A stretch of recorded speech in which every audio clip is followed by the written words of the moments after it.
Usimaya lau whaafofonga o le whaapoponga fo ele nei o Tala Fou Mai Samoa. Awina sa o mai mo oe e lau leiti o whaalongolongo le Radio Samoa tasilima iwa tolu amo. O te whaatalo fwero tātu utunu i au simaya lau whaafonga. O te ena male tari ele whaamsidonga siri o le tātu utunu i sana whaai unga le tālo sanga le whaipisi nisi o tuitama i linga noa sa ponu. Na lisi le mau tori i ane vidiamu i tā malingi le sa whaangai o i aiso na whale ainga. Whapea se whale whaata waila e ese. O le tālo sanga wata ua o le strike out motion. Na fina waitu i tama ale lena lo ia e tāo while tangi al komiti whaatonu o le pulenga o le kalesia whaaputonga kerisiano Samoa. Po le Board of Trustees. O lo fina waile kalesia e te tongi atu le tolu sifuru afe tāla o le lisi. O lo nofo ai Tala Fou Mai le whaipisi nisi. I le whaangaina leo le mauta o le Ioane Vidiamu. O se mea tōtino ma se aseta ale e kalesia wao. O le te ena o le tālo sanga o whaatonu ina i le whaipisi nisi. Na te totongi atu le lima se lau tāla i le kalesia. Ai o isi totongi umar whaamsinonga. O le a whaatali te mai o na sue le mata upu au tū po le tangi lea le komiti whaatonu. Le olo fina ua ia toe whaao la atu tupe o le lisi. O le no fuanga na whai ai le pisi nisi mai le tausanga i luafes furulua. E o ia au kuso le tausanga luafes furuma. O mauna tu inatu e le kalesia le sue ino le tālo sanga le tina whai pisi nisi o tuitama i ringa noa sa ponu. O loo wha ilo ai, o le ai tā lafu sai se au whainga, e siri e le fitu sifuru afe tā la. Ai na whaia se marienga e wha i titia i le tolu sifuru afe, ma le tuunga e tongi ta ilua se lau tā la i le vai aso. Pei tai o le teimi o vavao le wha mai COVID sifuru iwa, na tūlanga wha le tonu ai le pisi nisi, ma wha penao na toe whetu na iai le pūlenga o le kalesia le ai tā lafu o le lisi.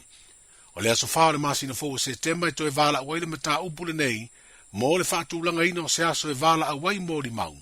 Po le whaio se soa la upulenga lea i le vao i tū a wai. Lea ta ua o le Judicial Settlement Conference. Wai lima nei o leo mo le whaio suenga se mata upu o lau manu i aini tu a inga ringa o ia ni pusa o loa te tele. O lo te ua i a vaa whangota a sia o lo a whea lo tātu ua futele ia pia. Wa wha iloa le ofisa siri o le pulenga o wafu. Le fionga soalo, fale lima, kuresa soalo i se pepa o whaamtalanga whalau i tele. E to asfuru ono tangata whaingaruenga o sikula atia le pulenga o wafu, wa whaamalo lo le tumau, a o whaiai suenga leo.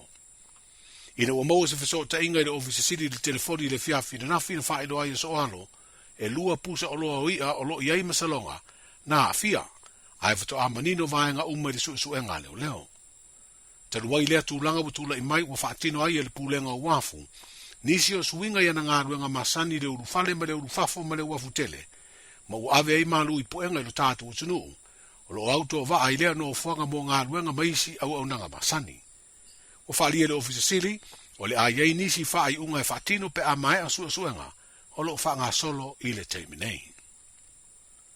E te ale a le fitu le fiafio le sorua le vae so nei e manuia ngā ruenga le whaale tonu na pā uli ai le tasi o vaa, o le wha lapu putonga o vaa Samoa le MV sasa si fase furu.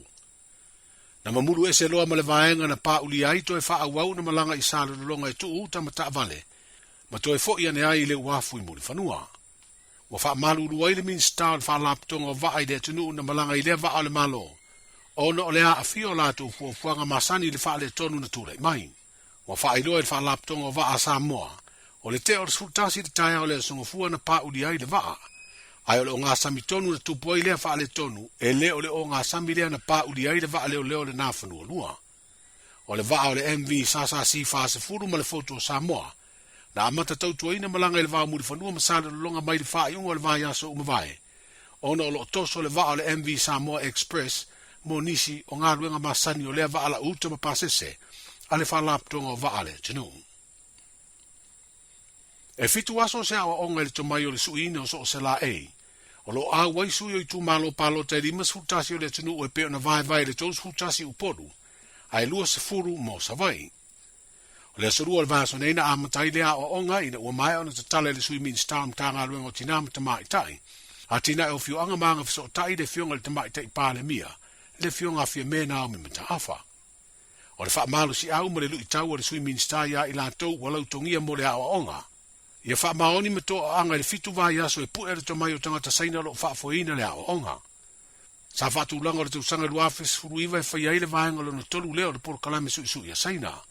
Pei tai te luai vavao le pui o le wha mai koviti o le mafuanga leo le tōru pō ma o le whato a whaatau nuu i le tausanga nei.